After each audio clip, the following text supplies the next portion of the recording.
It was a crisp autumn afternoon in Paris.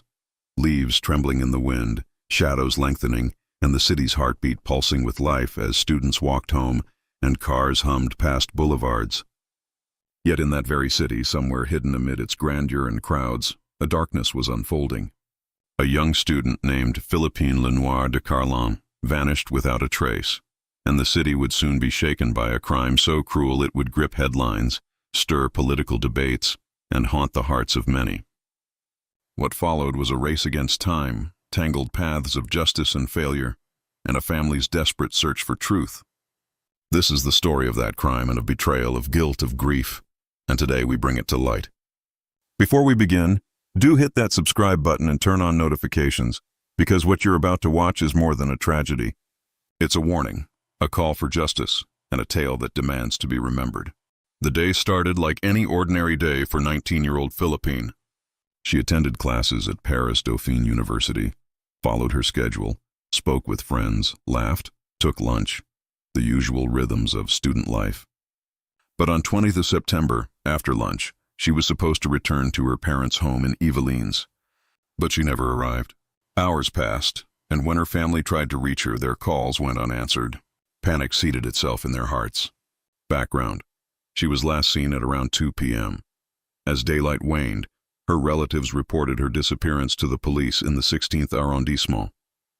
Meanwhile, they tried to geolocate her phone, and the signal pointed toward the vast Bois de Boulogne park. A chilling sign. Friends, neighbors, app networks, and local volunteers mobilized. A close friend notified Priscilla Roudier-Trillard, founder of the app The Sorority, who triggered an alert across social media, mobilizing thousands. Within hours, nearly 300,000 people received the missing person notice, and by shares it expanded further. On 21st September afternoon, a group of volunteers scoured Bois de Boulogne. They found bits of her belongings, her cell phone lying by a path and only 20 meters away, a strange disturbance in the earth. Their hearts sank. Partial burial, an ominous shape. Philippine's body was discovered. The now grim park became a crime scene. At the site, investigators sealed off the area. Scientific teams and forensic experts arrived, combing the site for every clue: soil samples, fibers, footprints, more phone traces. The clock was ticking, and the city held its breath as Paris transitioned from shock to horror. That night, 19-year life was over, but the real story had only begun. A maze of past crimes, administrative failures, legal loopholes, and public outrage to follow. The morning after the discovery, police headquarters in Paris buzzed with grim determination.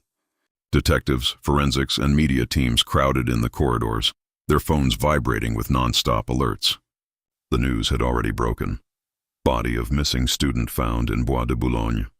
For many, the name Philippine Lenoir de Carlon was just another headline. But for the investigators standing over the file, it was now a personal mission. Lieutenant Elodie Martin, one of the lead investigators, stared at the crime scene photos. The soil was freshly turned, the wound marks visible, the traces of restraint apparent. Whoever had done this wasn't just impulsive. He was cold, prepared, and disturbingly calm. At the site, every inch was examined. They collected footprints, a few fibers of clothing, and DNA fragments beneath her fingernails, a faint sign that Philippine had fought back. The autopsy revealed chilling details. She had suffered severe blows to the head, and death occurred between 3 and 5 p.m., hours after she was last seen alive. Her phone had been tossed aside, perhaps deliberately as a false trail.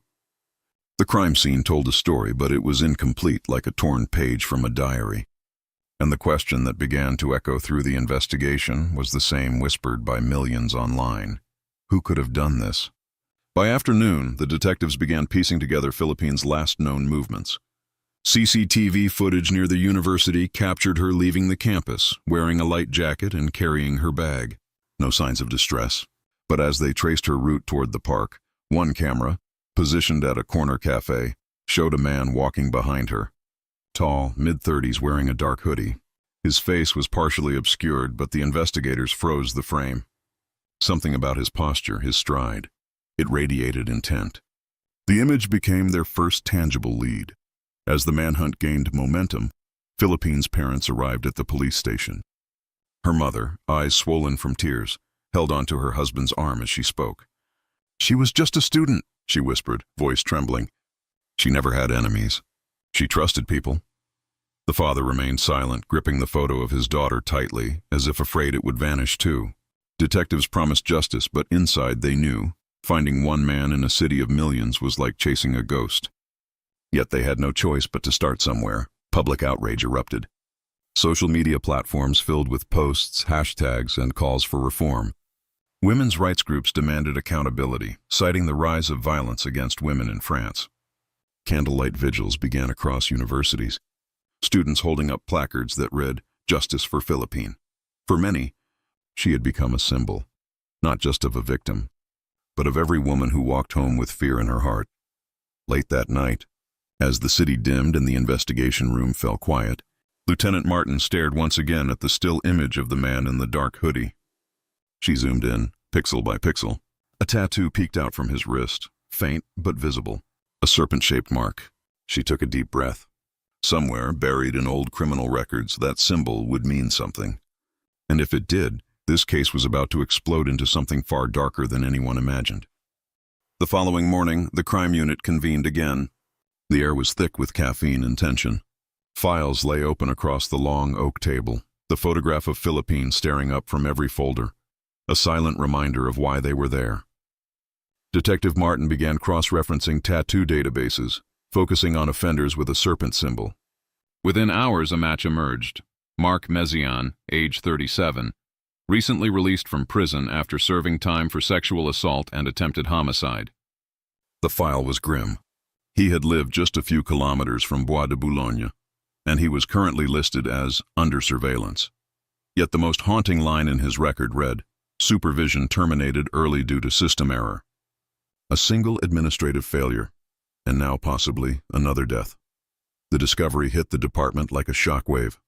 As officers pulled his records, they found inconsistencies, missed check-ins, unreported moves, and a probation officer's warnings that were never escalated. France had laws meant to prevent repeat offenses, but loopholes had silently opened doors for men like Mezian. Lieutenant Martin clenched her jaw. "We let him walk free," she murmured, and she paid the price. Her words hung heavy. No one dared to answer. Justice had already failed once. They couldn't let it fail again. Meanwhile, Philippine's parents were facing the impossible task of identifying their daughter's belongings. In the sterile room of the morgue, her mother's hand trembled as she touched the bracelet found near the scene, a silver chain engraved with PLN. Her voice cracked. "I gave her this on her 18th birthday." Her husband stood motionless, the pain beyond words. Reporters waited outside, flashes ready, their questions cold and sharp. The family refused to speak. Their silence screamed louder than any headline could. By midday, detectives traced Mezian's last known address, a narrow apartment block near Saint-Denis. The walls were covered in graffiti, and the corridors reeked of stale cigarettes and fear. They knocked, no answer. When the landlord opened the door with a spare key, the scene inside chilled everyone. The flat was stripped bare. No furniture, no clothes, only a single note taped to the mirror. "You should have watched me closer." The handwriting matched Mezian's prison letters. He was gone, and now every passing minute mattered. That evening, a media storm erupted. News anchors dissected every clue, opposition politicians demanded resignations, and social platforms filled with fury. Comment sections overflowed with rage. "The system killed her. Another predator set free." Lieutenant Martin watched the broadcast from her office, exhaustion in her eyes. Behind her, a young officer whispered, "Ma'am, the press already knows his name." She didn't look away from the screen. "Good," she replied coldly. "Then let him know. We're coming. But somewhere out there in the cold streets of Paris." Mezian was already moving, unseen, unfazed, blending into the night like a ghost who knew the city's dark veins better than anyone. And as rain began to fall, the question shifted from who to how many more. The manhunt for Mark Mezian officially began at dawn. Paris police headquarters turned into a war room, maps spread across tables, red pins marking his known hangouts, ex-prison contacts, and every CCTV lead. The city's underground systems, highways, and border crossings were on alert. Lieutenant Martin coordinated directly with the Ministry of Interior. Failure was not an option now. But what none of them knew was that Meziane had already slipped beneath the radar, hiding not in some distant place, but in the very city they were scouring. He understood their procedures. After all, he'd studied them for years from the inside of prison walls. Every corner of Paris now seemed to whisper his name. Posters of Philippine's smiling face stared down from lampposts, bus stops, and digital billboards. The words "Justice for Philippine" glowed across phones and screens, each share another heartbeat in a growing movement. But for the detectives, social media was both a blessing and a curse. While it kept the story alive, it also fed panic, rumor, and false sightings. Reports flooded in from every district. A man with a serpent tattoo spotted at Gare du Nord. He was seen near the Seine. Each one turned cold, but they couldn't stop searching. 3 nights later, a faint lead emerged. An old informant called in, trembling, saying Meziane had been seen in the suburbs, sleeping in an abandoned warehouse once used by a shipping company. Within minutes, tactical units moved. They entered the warehouse quietly, flashlights cutting through dust and darkness. Every sound echoed like thunder. Broken glass, the smell of oil and metal, and then silence. A mattress lay in the corner, a half-eaten sandwich beside it. But no Meziane, only a cigarette still burning. He had been there, minutes ago. The chase had narrowed to a breath. Detective Martin stood still in the cold warehouse, her heart pounding with fury and exhaustion. "He's playing with us," she muttered. "He wants us to know he's close." On a rusted table nearby, they found something worse. A stack of newspaper clippings about Philippine's murder. Each article was highlighted, and on the final one, a red circle around her photo. Beneath it, a line scribbled in black ink. "I made her famous." For the first time, Martin felt fear not as a cop, but as a woman. This wasn't just a fugitive. It was a predator feeding on chaos. The task force expanded. Helicopters combed the outskirts, and drones hovered over rooftops. Every evening, the public watched live updates on national TV. The manhunt had become a national obsession. Philippine's friends and classmates appeared in interviews, their voices breaking as they spoke about her kindness, her laughter, her dreams. She wanted to travel, one said. She wanted to help people. But now her story had become a wound that refused to close. The collective grief of a nation turned into determination. No one was ready to forget her. As the camera of the nightly news zoomed out over Paris, the city glowing under silver rain, the anchor's voice echoed, "The suspect remains at large." Somewhere in that endless sea of lights, Meziane walked freely, blending into the crowd. But what he didn't know was that his freedom was already shrinking. One woman, one detective, had sworn to find him, and she would stop at nothing. Because this wasn't just another case for her anymore. It was personal. It was the 5th day since Philippine's body had been found. Rain fell endlessly over Paris, washing the city in silver sadness. Inside the Central Police Bureau, the team hadn't slept for hours. Coffee cups lined the desks, eyes stared blankly at screens, and the air was thick with frustration. But then, amid the noise, a faint sound of hope, a notification pinged from the analytics unit. One of the city's new AI-assisted CCTV trackers had flagged a match. A man with a similar tattoo, same build, had been recorded entering a late-night grocery in Montmartre at 2:43 a.m. His face wasn't clear, but his walk, slow, deliberate, confident, was unmistakable. "Freeze it," ordered Lieutenant Martin. The team held their breath. Frame by frame, the pixels sharpened. The serpent tattoo was visible. It was him. Within minutes, an operation was launched. A team of 12 officers surrounded the area quietly, disguised as civilians. The grocery store owner confirmed he'd seen the man several times over the last week, always late at night, always buying canned food and sleeping pills. The realization hit hard. Meziane wasn't planning to run. He was planning to stay. "He's not hiding from us," Martin whispered, staring at the feed. "He's watching us." It was a thought that sent a shiver down everyone's spine. At 3 a.m., the team breached the narrow alleyway behind the store. Flashlights cut through fog and trash bins. Footsteps echoed in rhythm. One officer pointed toward an abandoned apartment above a small bar, a single flicker of light showing through a cracked window. "That's him," Martin said, voice low. She signaled the tactical unit. The team climbed the stairs, their movements silent. On the top floor, they kicked open the door.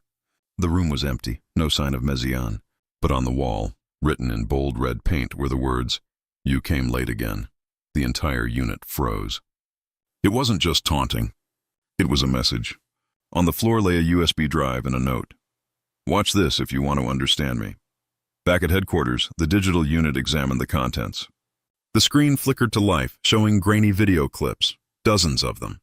Surveillance-like footage of women walking alone, sitting in cafes, entering trains. And then Philippine.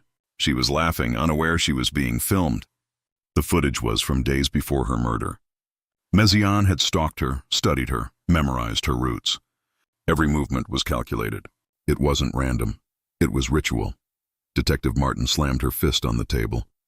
"He's obsessed with control," she said. "This isn't about escape, it's about dominance. He wants to be seen." Her words reshaped the investigation. Meziane was no longer just a suspect. He was a narcissistic predator feeding on attention. The leaks, the taunting, the media frenzy, all of it played into his game. The only way to catch him now was to break the pattern, to think like him. As dawn crept into Paris, painting the sky in bruised shades of blue, Martin stood by the window of her office. Below her, the city woke up, unaware that its most wanted man had just turned the hunt into a spectacle. She whispered quietly, "You want to be seen, Mark? Then let's make you famous for the right reason." And in that moment, she made her decision. She would go public on live television to challenge him directly. It was risky, reckless, and against protocol, but this was no longer about rules. It was about stopping a killer before he wrote his next story. The morning light broke through the mist of Paris like a faint promise. Fragile, almost unreal. Lieutenant Elodie Martin stood before the mirror in the press room, her reflection pale under the harsh lights. She wasn't wearing her uniform today, just a plain black suit, symbolic, silent, deliberate. Around her, cameras were being positioned, microphones tested, and journalists whispered among themselves. Everyone knew this press conference was different. The police weren't just reporting progress. They were about to provoke the very man they were hunting. "Are you sure about this?" her captain asked quietly. Martin's eyes didn't move from the mirror. "He wants attention," she said. "Then I'll give it to him, but on my terms." At exactly 9 a.m. the conference began. The room went still as she stepped to the podium. The hum of cameras filled the silence. "We have identified the suspect," she began, her voice steady but charged with emotion. "Mark Meziane, age 37, a convicted predator released prematurely due to a system failure." Gasps rippled across the room. "We are hunting him with every resource available. And to you, Mark." She paused, her gaze locking directly into the nearest camera. "You want to be seen? You are now. Every screen, every city, every person, they know your face." Reporters scribbled furiously. The live broadcast flooded social media. Within minutes, "Justice for Philippine" and the "Catch Mark Meziane" were trending across Europe. But behind that strong voice was a storm of emotion. After the conference ended, Martin walked out to the rooftop, away from the flashing cameras. The weight of what she had done began to sink in. She had broken protocol, risked the investigation, and challenged a psychopath publicly. If he responded, it could either expose him or lead to another tragedy. The wind whipped through her hair as she closed her eyes. She whispered, "Forgive me, Philippine, but this might be the only way." By nightfall, her gamble began to show results. Anonymous tips poured in, some useless, some real. But one in particular caught her attention. A woman from the outskirts of Paris claimed she'd seen a man matching Meziane's description at a cheap roadside motel 2 nights ago. He looked nervous, she said. Kept watching the news, smiling at the TV like it was talking to him. Martin's blood ran cold. He was watching. He had seen her message, and he was enjoying it. That same night, in a dim motel room lit only by a small TV, Meziane sat cross-legged on the bed, watching the replay of Martin's speech. His eyes gleamed with twisted pride. "She's clever," he muttered to himself, smiling faintly. Finally, someone worthy. He turned off the light and stared into the dark mirror across the room, as if speaking to his own reflection. "You wanted to find me, detective. Then come and play." He placed an envelope on the nightstand, one addressed to Elodie Martin. At 3 a.m., the motel clerk called the police. Mezian had vanished again, but in his room on that same nightstand lay the envelope. Inside was a printed photo, Philippine's face smiling, with a single line written beneath. She was the first. You could be the next. Martin held the note in silence, her heartbeat thundering in her ears. The predator had accepted her challenge, and now it was personal on both sides. The morning after the envelope arrived, a heavy silence fell over the entire police bureau. Officers whispered in corners, glancing nervously at Martin as she studied the note again and again, tracing every line of ink like it contained the killer's heartbeat. The words, "You could be the next," weren't just a threat. They were an invitation. And that terrified everyone but her. Instead of fear, there was a strange calm in Martin's eyes, something cold and focused. "He's not warning me," she said quietly. "He's testing me." She knew Mezian was watching her moves, predicting her next steps, perhaps even close enough to see her. The hunt had changed. It was no longer about catching him. It was about outsmarting him before he struck again. The behavioral unit was brought in to build a psychological profile. "He's not a drifter," one expert explained. "He's an ego-driven killer who needs recognition. Public exposure fuels him. It's his oxygen." Another officer added, "And now that she's challenged him on live television, he'll come for her. Not to kill immediately, but to play." Martin listened in silence, then stood and said, "Good, let's make sure he thinks he's winning." Her plan was dangerous, even reckless. She wanted to lure him out by pretending to lose control, to make him believe his threats were working. It was a game only one of them could win. To bait him, Martin began a series of media appearances, carefully choreographed to appear emotional, exhausted, and alone. Each broadcast was a message hidden beneath tears, subtle enough for the public to see pain, but clear enough for Mezian to sense vulnerability. She spoke about fear, about failure, about how she blamed herself for Philippine's death. The public sympathized. But in the shadows, Mezian watched every second, every expression. He believed he was breaking her, exactly as she wanted. "You see me," he whispered to the screen. "And now, I'll show you what it's like to be seen." Meanwhile, surveillance teams monitored every move around Martin's apartment and workplace. The tension was unbearable. Anonymous letters arrived daily, newspaper cuttings, taunting notes, even photos of Martin taken from a distance. The killer was close enough to watch her routine. Yet each piece of mail carried hidden clues, faint fingerprints, the same paper fiber, a trace of cologne. She collected them all meticulously, creating her own silent evidence wall at home.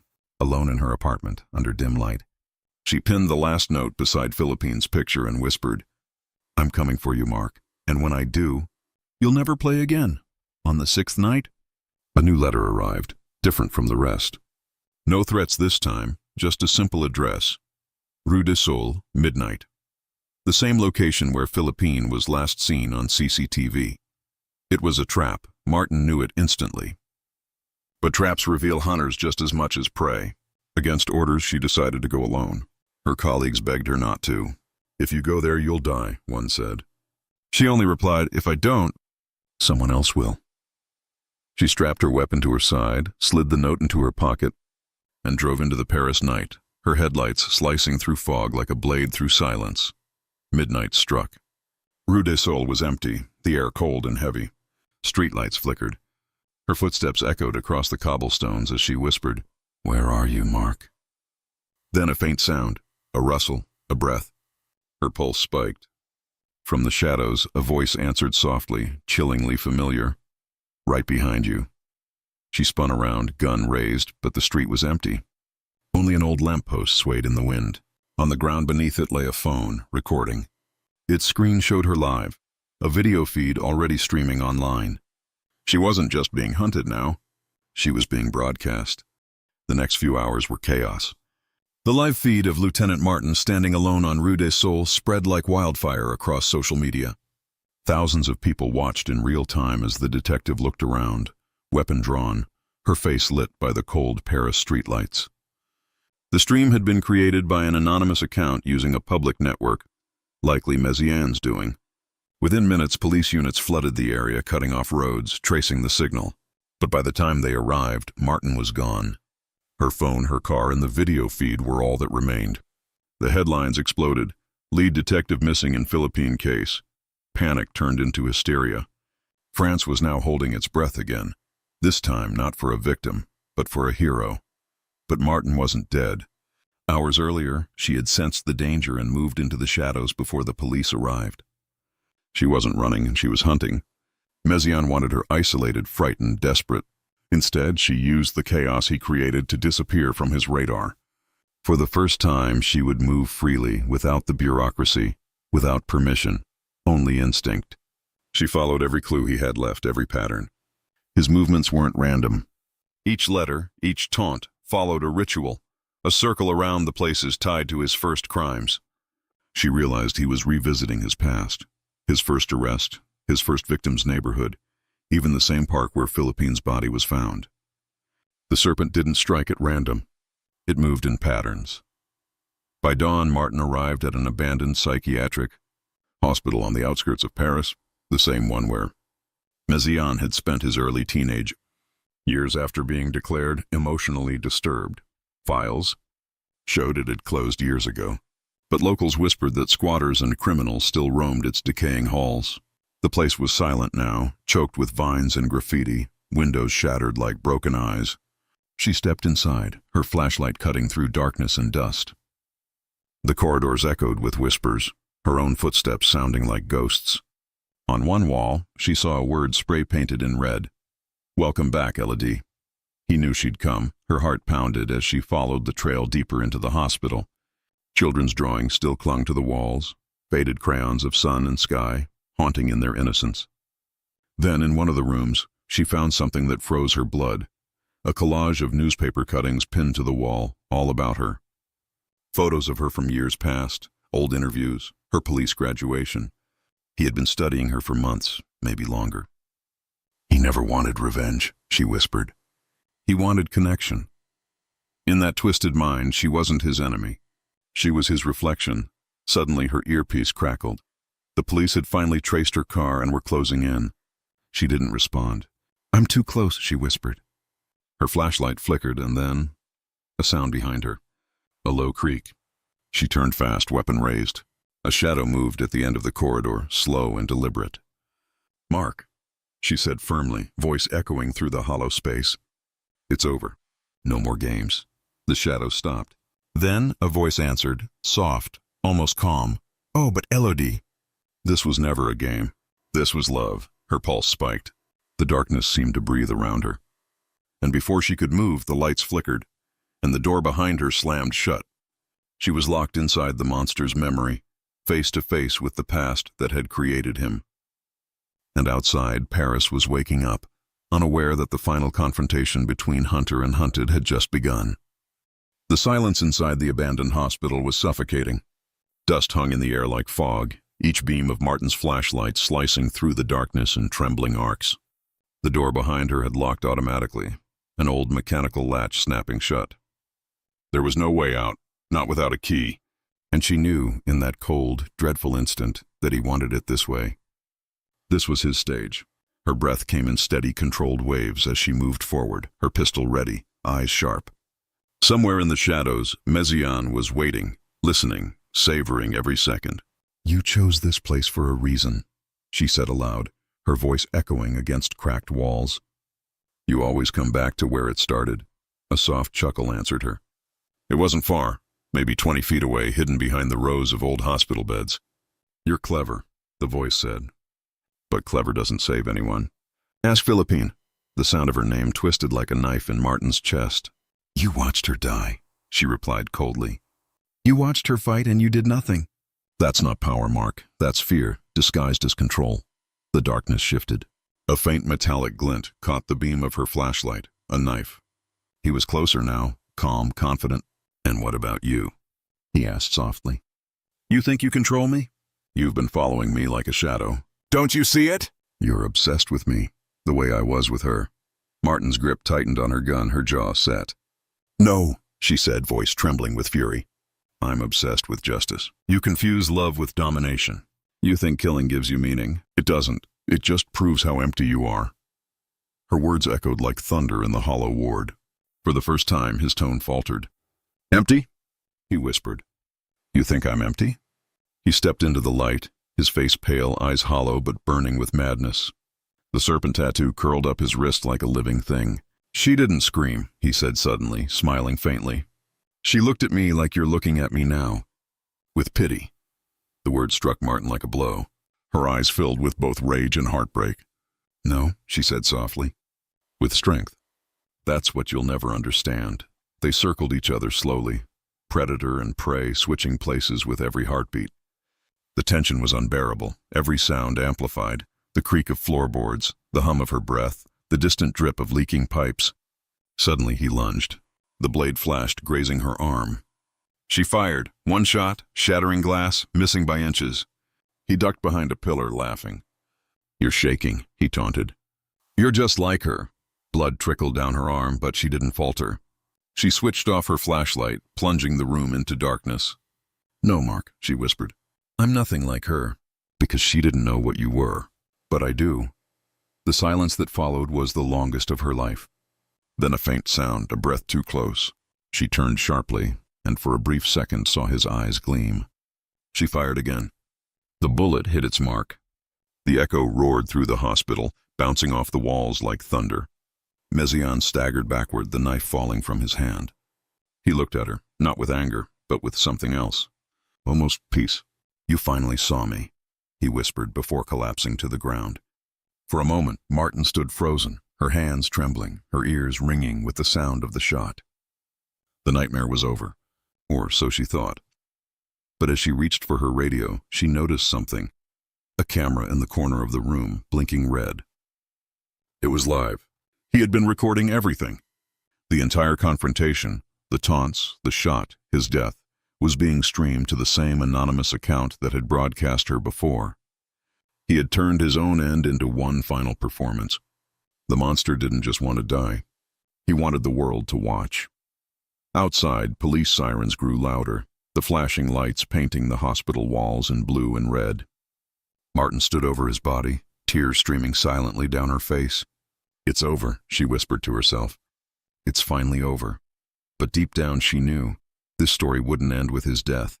It would live on in screens, in headlines, in the memories of those who watched. Philippines justice had come, but the world that failed her still hadn't learned. The rain had begun again, soft at first, then relentless, pouring over the cracked roof of the old hospital as dawn bled through the broken windows. Detective Martin stood outside the building, her coat soaked, her arm bandaged. The stretcher rolled past her, the white sheet over Mezian's body fluttering in the wind. Reporters were already gathering beyond the tape, their microphones raised like weapons, hungry for the story. But for her, it wasn't victory. It was exhaustion, the kind that eats your soul from the inside out. She watched the van doors close, her reflection faintly visible in the rain-streaked window. The case was solved, yes, but something in her heart whispered that it would never really be over. Inside the evidence van, the forensics team had recovered his final message, a USB drive placed inside the pocket of his coat. On it, a single video file. When they played it, silence filled the screen for a moment before his voice emerged, calm, deliberate. Justice, he said, is a story. And every story needs a villain. His tone was neither proud nor regretful, just hauntingly empty. He smiled faintly. You made me one. Then the video faded to black, replaced by a single still image, a photo of Philippine smiling, standing beside a seaside cliff, unaware that it would be the image the world would remember her by. Martin felt a sharp ache in her chest, a kind of grief she had long forgotten she could still feel. Later that evening, the world began to react. Social media exploded with hashtags, tributes, documentaries, theories. Justice for Philippine trended again, but this time the tone was different. People weren't angry. They were quiet, reflective. The world had watched the final act of a man who mistook obsession for love, and a detective who mistook justice for closure. Martin watched the footage in silence, sitting alone in her apartment, the glow of the screen painting her face in ghostly light. Each time the video replayed, she felt her heartbeat slow, her eyes sting. You made me one. His words echoed in her mind like a curse. She picked up the small locket found at the crime scene, the one Philippine always wore. Inside was a photo of her family, smiling, happy, unaware of what fate awaited their daughter. Martin closed it gently, pressing it to her chest. You were more than what he made you, she whispered. More than a headline. More than a case. Her voice cracked. The camera in her apartment continued recording for evidence logs, capturing the moment she finally let herself cry. Outside, the city lights flickered against the rain-soaked glass, as if the world itself was mourning. Days later, Martin visited Philippine's grave. No cameras, no press, just silence. The wind carried the faint scent of salt from the sea and the sound of distant waves. She placed the locket on the gravestone and knelt down, her fingers brushing against the carved name. I promised you justice, she whispered. And I kept it. But I wish I could have given you peace. She stayed there for hours, long after the sun dipped below the horizon, and when she finally walked away, the last light faded. But the story she knew would live forever. Back at the station, a young officer approached her hesitantly. Detective, he said, we found something on the live stream account. He handed her a file. Inside was a list of anonymous donors, hundreds of them, people who had watched, commented, even paid to see the footage. It wasn't just one man, it was an audience. Martin's hands trembled as she realized the horrifying truth. Mezian hadn't acted alone. He had fans. The monster was dead, but his shadow had multiplied. In the end, Philippine Lenoir de Carlon didn't just lose her life. She lost her story. It was twisted, replayed, consumed by millions who wanted a villain, not a victim. But behind every case, there's a heartbeat that once existed, a smile that once meant something. And that's what justice really means, remembering the human beneath the horror. If you felt her story, don't let it fade. Hit subscribe, share this video, and keep her memory alive. Because the next story I tell might just be the one no one dared to uncover.